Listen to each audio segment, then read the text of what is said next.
Every single life is important. What I'm about to say does not mean I value one life over another. Now, with that throat clearing out the way, let me say the following. Lockdown kills. It's as simple as that. And that's what the data is telling us. And I'll explain to you why. The government, according to the Times, and you can look this up, has a dossier from the Office for National Statistics that tells them the data of what we're calling now an impact assessment that I had when I had the Alternative Sage member, Professor Gabriel Scally, on here, called me stupid for asking him a question that wasn't indeed stupid, because a whole bunch of Tory backbench MPs proceeded afterwards to demand this information of government, and it's the following question. How many people, that, by the way, that clip's on the LBC website, you can check it out for yourselves, it's actually quite interesting to watch, because what he reveals himself to be is projecting stupidity onto a person, asking him a question that he didn't know the answer to. And the question is, you're saying we need to save lives. Well, OK, how many lives will die through the lockdown measures compared to how many lives you will save through lockdown? Now, that's a simple question that should be quite easy to respond to if you're government, because you have something called the Office for National Statistics, which collects all of that data. And when the backbench MPs in the Conservative Party demanded that data from government, the response was government refused to answer and didn't release the data.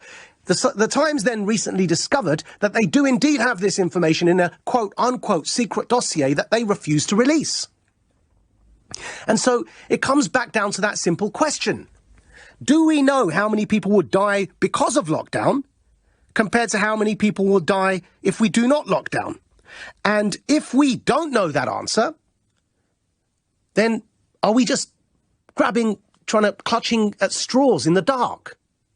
And the key thing here is actually that evidence hasn't been published by government.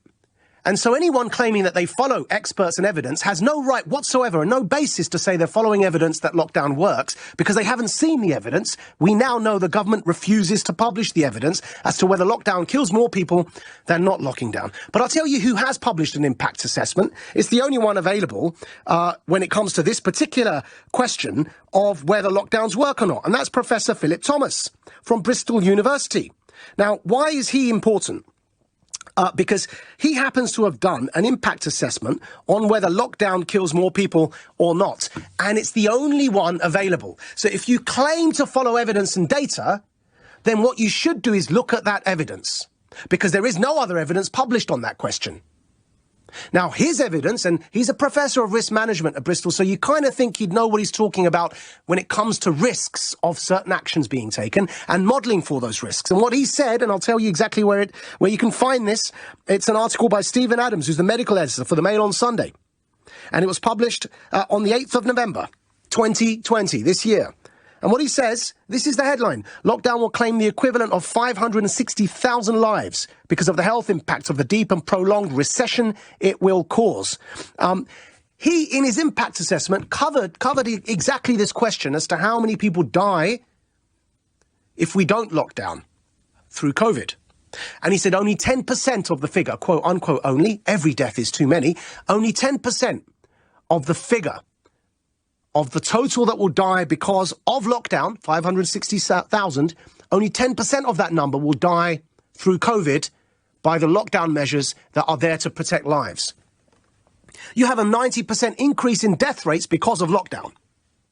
That's what the only impact assessment ever done on this question and published is telling you. So if you claim you're sick of people telling you don't listen to the experts, as you talk about with Brexiters, and Michael Gove's infamous interview, then please, A, don't straw man me when I give you this evidence, and B, practice what you preach and follow the evidence. I am sick and tired of people saying one thing and doing another, because it's literally killing people out there, as the evidence is indicating to us. And it's not just this 560,000 lives we're talking of, because that's in Britain.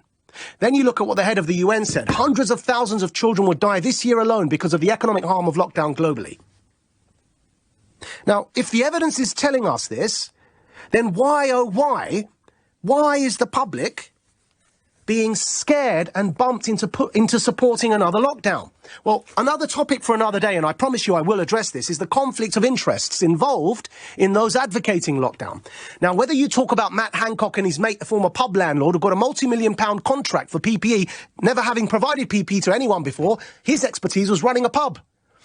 right? But his friend, a pub landlord, got multi-million-pound contracts.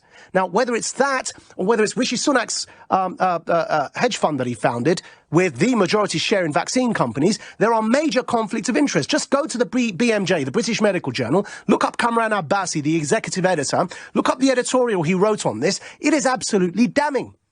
He uses the word criminal, weaponization of science. Now, don't blame me if you're not being told this stuff. I am screaming from the rooftops about it every opportunity I've got. But if you genuinely claim to believe in evidence and experts, please look it up for yourselves and actually follow the evidence. And I will put to you one challenge. Where is the evidence that lockdown saves more lives than not locking down?